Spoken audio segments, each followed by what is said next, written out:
Bonjour, bienvenue à toutes et à tous sur Cocotte TV. Aujourd'hui, une nouvelle vidéo de présentation et on vous parle encore une fois de boîtier en ITX avec le LD03 par Silverstone. Un boîtier qui est compatible ITX mais également DTX, vous savez les petites cartes mères qui sont un tout petit peu plus larges. Un boîtier qui arrive chargé avec deux ventilateurs de 120 mm qui pourra accueillir une carte graphique full size en dual slot et qui est également équipé de 3 panneaux en verre trempé comme vous pouvez le voir sur cette petite image, mais vous allez le voir en vrai dans très peu de temps. Son prix 99 €, il est à découvrir tout de suite maintenant sur Cocotte TV. On passe donc un peu de temps avec le LD03 par Silverstone, un boîtier qui est compatible Mini DTX et Mini ITX qu'on a testé nous en Mini ITX et qui pourra accueillir les alimentations SFX et SFX L, donc SFX large. Sachez que le poids du boîtier est de 5,2 kg et ce dernier mesure 265 mm par 414 mm par 230 mm. On a un volume de 25,5 litres en interne. Et ce boîtier, autant vous le dire tout de suite, il est très stylé, très joli, tout en verre trempé. Quasiment tout en verre trempé, avec des verres trempés qui sont extrêmement foncés, autant dire que ce n'est pas du tout un boîtier pour faire du RGB. Comme vous pouvez le voir, on a un panneau RGB sur le côté gauche avec une petite entrée d'air dans le bas. La petite entrée d'air est plutôt du type factice, disons-le tout de suite. Elle contribue surtout au style du boîtier, car vous allez le voir, l'intérieur est lui avec des panneaux qui sont filtrés. À l'avant, on retrouve aussi cette petite entrée d'air. Question de symétrie, on la retrouve aussi du côté droit et on a de nouveau ce panneau en verre trempé. Comme vous pouvez le voir, les formes se chevauchent les unes les autres, c'est très joli, très bien fait et la petite ouïe est aussi répétée à cet endroit dans la partie haute. Si on vous tourne le boîtier comme ceci, vous remarquerez qu'on est exactement sur le même type de format et le même type de configuration de l'autre côté avec de nouveau la petite entrée d'air factice dans cette partie-là. Bien sûr, on note la présence d'un petit logo Silverstone dans la partie basse. C'est du Silverstone, c'est hyper discret. On adore. Vous allez le voir, surtout, c'est très simple à ouvrir. Mais ça, on va y revenir un petit peu plus tard. Avant de passer à l'intérieur, on passe à l'arrière du boîtier. Comme vous pouvez le voir, à l'arrière du boîtier, on a une structure qui est quelque peu différente de ce qu'on retrouve habituellement. On va voir ici des petits taquets qui vont permettre de retirer la partie supérieure. C'est très simple, hein. On appuie, on tire et on a démonté la partie supérieure. On adore. Et enfin, ici, vous voyez, on a un filtre que l'on peut démonter facilement quand on a un petit peu d'ongles.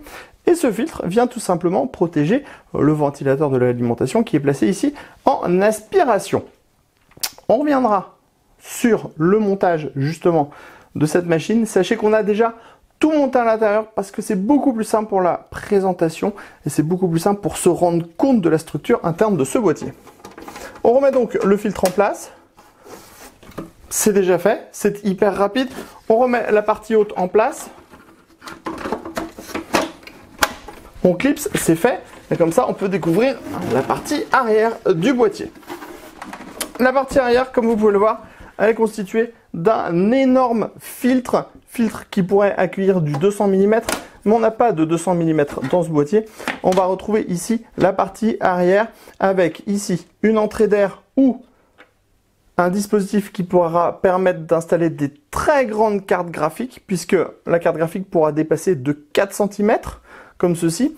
Et ici, on a un ventilateur de 120 mm qui va venir aspirer l'air frais via les différentes grilles qu'on a vues tout à l'heure et propulser l'air frais à l'intérieur du boîtier. On va retrouver une autre soufflante en 120 mm à l'arrière qui va expulser l'air. Bien sûr, comme vous pouvez le voir, tout est filtré. Le filtre est hyper simple à remettre et à réinstaller.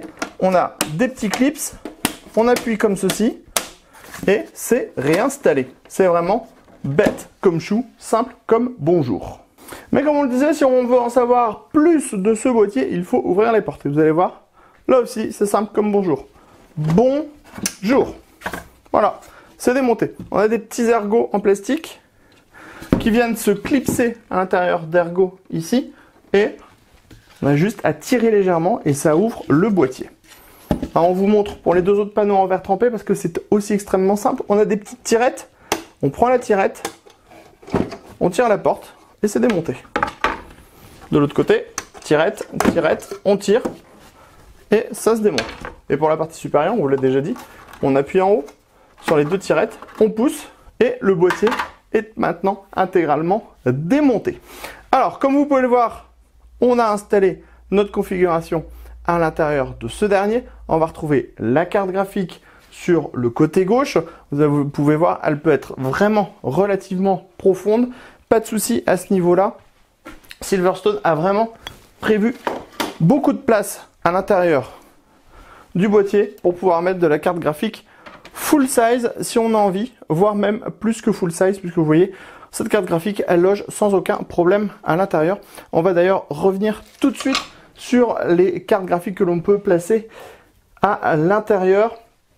On vous donnera bien sûr tous les détails quand on sera passé en mode test. Mais sachez qu'on est sur le support de carte graphique full size. Donc ça veut dire que les plus gros modèles du marché peuvent rentrer à l'intérieur. Donc sur le côté gauche, on a la carte graphique avec 2 slots d'extension. On y reviendra quand on passera sur le dessus. Au centre, c'est de vous placer ça bien comme il faut. On a augmenté la luminosité pour que vous puissiez bien voir à l'intérieur du boîtier. À l'intérieur, on va retrouver notre carte mère ici en ITX, 17 par 17 cm. Sachez que le boîtier est également compatible DTX, donc on pourra mettre une carte mère qui pourra être plus profonde. Juste devant la carte mère, on va retrouver l'emplacement de l'alimentation, SFX ou SFX large, et on a une rallonge qui part de là, qui descend sur le côté et qui vient se brancher sur l'alimentation. Comme on le disait, on a un ventilateur de 120 mm dans le bas, et on a également un ventilateur de 120 mm dans le haut qui permettra de faire l'extraction de l'air chaud. Sur le côté droit, maintenant, on va retrouver ici la platine qui va permettre l'installation de deux disques durs, de deux SSD, pardon, 2,5 pouces, ou alors un disque dur 3,5 pouces et un SSD 2,5 pouces. Juste en dessous, on vous le disait, on a l'alimentation. Comme vous pouvez le voir, on a déjà fait le montage et on a des petits passages un petit peu partout qui permettront de répartir de bonne façon tous les câbles. C'est-à-dire que même ici au centre, où on a les gros câbles principaux au niveau de l'alimentation, on a pu tout passer entre les barrettes de RAM et l'alimentation pour avoir un montage qui est le plus propre possible. Et ensuite, on a juste le gros câble ATX 24 broche qui remonte du connecteur de la carte mère et qui va se brancher ici, juste en dessous. Et on en a profité pour regrouper les autres câbles également, comme le câble pour la carte graphique en PCI Express 6 pins. Ensuite, comme on est sur un boîtier Silverstone, au niveau des branchements, c'est un petit peu différent que sur les boîtiers classiques parce que Silverstone aime bien faire sortir les câbles à l'arrière du boîtier. Alors, ça veut dire qu'on va avoir par exemple le câble ATX qui va, le câble de l'alimentation qui va ressortir ici. Là, vous allez avoir vos connecteurs qui sont sur le dessus comme le Power On, les deux USB 2.0 ou encore les entrées-sorties audio. L'extraction d'air, elle se fait aussi vers le haut, donc on va profiter aussi de la convection naturelle de la chaleur, puisque la chaleur remonte dans le boîtier. Et ici, on va avoir l'emplacement pour la plaquer au shield de la carte mère et tous les ports de la carte mère, comme les ports de la carte graphique ici. Et ça sera assez joli, car on a ce grand cache qui va venir en fait dissimuler le tout à la fin, comme ceci. Alors, hop, on le remonte juste pour le plaisir. Vous voyez? Donc, les câbles, vous pourrez les faire sortir par cet endroit-là, tout simplement. Et cette petite ouverture, elle sera à l'arrière du boîtier, vous ne la verrez donc pas. Donc l'allumage se fera par ici. Ici, on aura la connexion pour les ports. Par contre, clairement, on aura plus de difficultés à accéder aux différents ports de la carte mère. Alors, on vous retourne de nouveau ce LD03. On va vous en parler un petit peu plus avec le montage. Sachez que le montage est extrêmement simple, contrairement à ce qu'on pourrait penser. On a vraiment beaucoup de place pour naviguer à l'intérieur. Déjà, parce qu'on est sur du DTX à la base. On a donc juste quelques centimètres de plus en largeur, ce qui permet vraiment de pouvoir accéder beaucoup plus facilement aux composants. Ensuite, il faudra juste faire le montage dans le bon sens si vous n'avez pas envie de vous embêter trop. Par exemple, on a la platine pour les SSD et les HDD ici. Alors, on peut soit la démonter et faire le montage à l'extérieur, soit placer ces unités de stockage en premier, comme ça elles sont montées, et ensuite on peut tout visser depuis l'intérieur sans démonter la platine, et ensuite installer l'alimentation pour savoir quelle place on va avoir, la carte mère, brancher tout ce qu'on peut à la carte mère, ça sur de l'ITX c'est primordial.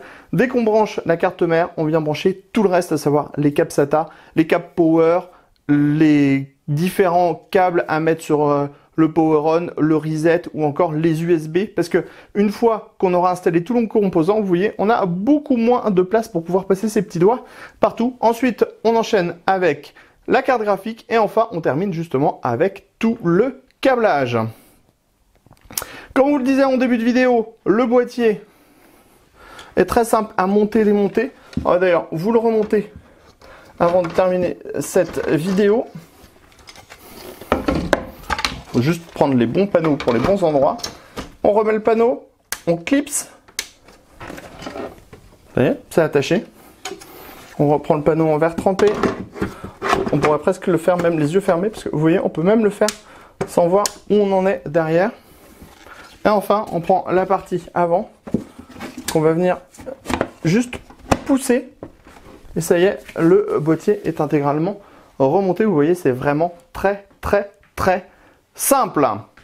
Sur ce, on se donne rendez-vous très prochainement sur cocoteland.com pour le test de ce nouveau boîtier par Silverstone, à savoir le LD03. On se donne aussi rendez-vous sur Cocotte TV pour toutes nos prochaines vidéos. À bientôt, bye bye.